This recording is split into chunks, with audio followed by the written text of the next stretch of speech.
হাতে বারবার কর্ম পরিবর্তনের যোগ এবং হাতের কোন রেখা থাকলে আমরা এ সম্বন্ধে একটা আইডিয়া পেতে পারি। এই নিয়ে আলোচনায় আমি অরূপ লোভী আপনাদের সঙ্গে। যারা সাবস্ক্রাইব করেননি প্লিজ সাবস্ক্রাইব করে সঙ্গে থাকবেন। আমাদের হস্তরেখায় কিছু চিহ্ন আছে, কিছু সিগন্যাল আছে, যে সাইন বা সিম্বলের দ্বারা আমরা জানতে পারি যে জীবনে বারবার কর্ম পরিবর্তন হবে। তা সে সরকারি চাকরি হোক, বেসরকারি হোক, কি নর্মালি আপনি কোনো বিজনেস করুন, কর্ম, তাহলে সেই কর্ম বারবার পরিবর্তন হয়।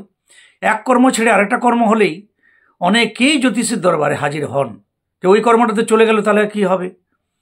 তাহলে আমার আজকের এই ভিডিও দেওয়ার উদ্দেশ্য, সে বিষয়ে আপনি নিজে নিজে একটা আইডিয়া পেয়ে যাবেন যে আমার হাতে একটা কি দুটো কি তিনটে কর্ম পরিবর্তনের যোগ আছে। চলুন সরাসরি আলোচনায়। বন্ধুরা, যাদের আমাদের এই যে হস্তকরতল, যেখানে এই অনামিকা থেকে যে রেখাটা নেমে আসে তাকে আমরা সানলাইন, রবিরেখা, সূর্যরেখা বলি।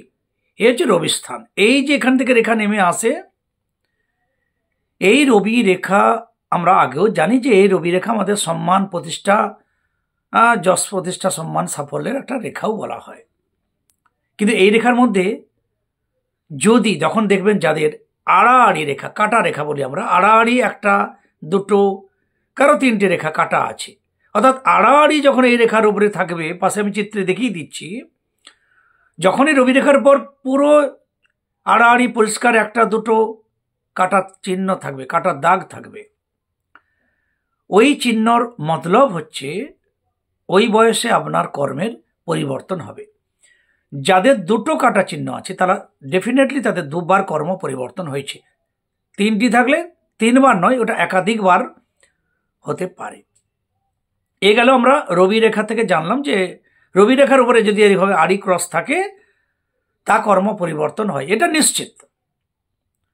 আরেকটা নিশ্চিত না, আমাদের যে ভাগ্যরেখা বা ফেড লাইন উপরে উঠে যায়, এই ফেড লাইন থেকেও আমরা আমাদের কর্ম পরিবর্তন একাধিকবার হবে, তাও আমরা বুঝতে পারবো।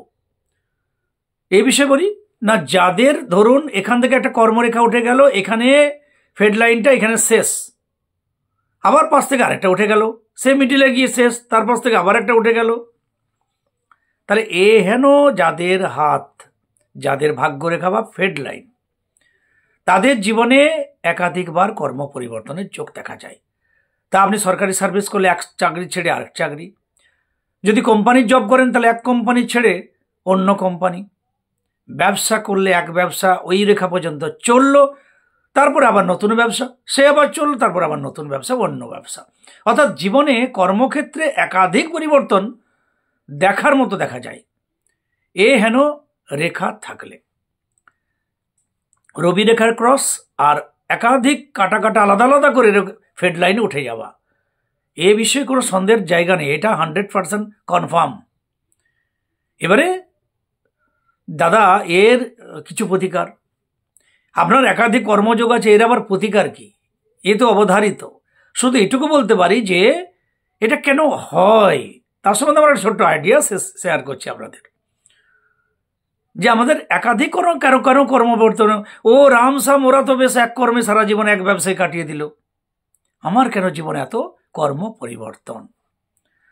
তার পিছনে আমার অভিজ্ঞতা শেয়ার করছি কেন হয়। এর পিছনে আমি দেখেছি তিনটি কারণ। একটানা কোনো কিছু কাজ না করা, তাদের জীবন একাধিক কর্ম পরিবর্তন হয়। যে সমস্ত বাচ্চারা ছোটবেলায় একটানা কোনো কাজ অনেকক্ষণ করতে পারে না, এটা করলো এবার ওটা করলো, একটানা কনস্ট্যান্ট পড়াশোনা করতে পারে না, বারবার তারা উঠে নামে বসে উঠে বসে, তাদের কিন্তু জীবনী রেখাতে এইভাবে আমি দেখেছি পরবর্তীকালে তারা এক কর্ম ছেড়ে কিছুদিন পরে আবার একটা কর্ম, অর্থাৎ কোনোটিতে ঠিক মন বসে না।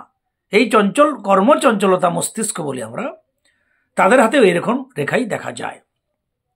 এর কোনো কারণ নয়, আপনার কনফিউশন, আত্মসন্তুষ্টির অভাব যাদেরই থাকে তাদের ক্ষেত্রে এই ধরনের একাধিক কর্ম, ব্যবসা, চাকরি, কোম্পানির জব হতে দেখা গেছে। এ 1 নম্বর। 2 নম্বর হচ্ছে আপনি যে স্থলে কর্ম করছেন, ব্যবসা করছেন, সেই স্থলের যারা অধীনস্থ কর্মচারী, ঊর্ধ্বতন কর্তৃপক্ষ, তারা আপনাকে সুনজরে দেখতে নাও পারে। আপনি প্রচুর ভালো খাটছেন, তবুও আপনাকে সুনজরে দেখলো না, একই রকম একই জায়গায় রয়ে গেলেন, ফলে মনের মধ্যে একটা ক্ষোভ হয়। তখনও আপনি ওই কর্ম ছেড়ে, ওই কোম্পানি ছেড়ে, ওই ব্যবসা পরিবর্তন করে অন্য ব্যবসা কর্মস্থলে আপনি আবার জয়েন করেন। এই 2 নম্বর পয়েন্ট। আরেকটা পয়েন্ট হয়, সে হচ্ছে যে আপনি আপনার যারা ঊর্ধ্বতন কর্তৃপক্ষ, আপনি কোম্পানির যারা ম্যানেজিং ডিরেক্টর বা আপনার উপরে যারা আছেন, তারাকে আপনি সহ্য করতে পারেন না।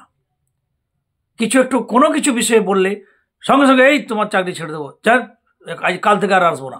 এই যে একটা উৎকট মনোভাব, উগ্র রাগ, মেজাজি, সহ্য ক্ষমতা কম, হেন মানুষদের আমি দেখেছি বারবার কর্ম পরিবর্তন করতে।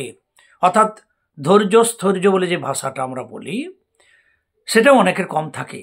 হেন যারা থাকে তাদের হাতেও এই রবি রেখাতে ক্রস এবং ফেডলাইন একাধিক ভাগে আলাদা আলাদা করে হতে দেখা গেছে।